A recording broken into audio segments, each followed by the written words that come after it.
Nagningning ang music icons at ilang Filipino celebrities matapos rumampa sa red carpet ng kauna-unahang Filipino Music Awards. Hakot Award naman ang Kings of P-Pop SB19 at ang Cup of Joe.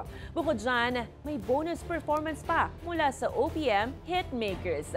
Ang may init na chika sa balitang A to Z Showbiz ni Lane Garcia.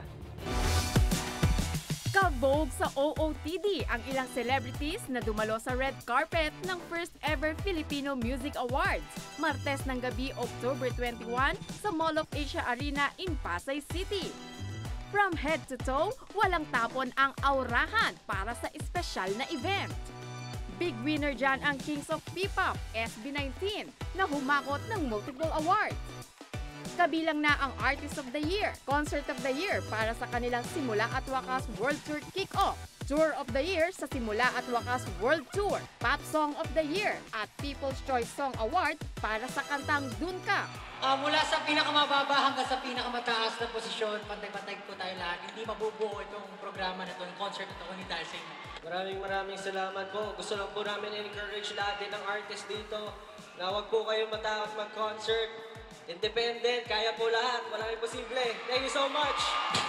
Habang wagi rin sa FAM Awards ang bandang Cup of Joe na nakasungkit ng 2 major awards. Ang Song of the Year Award para sa hit song nilang Multo at Album of the Year para sa Silakbo.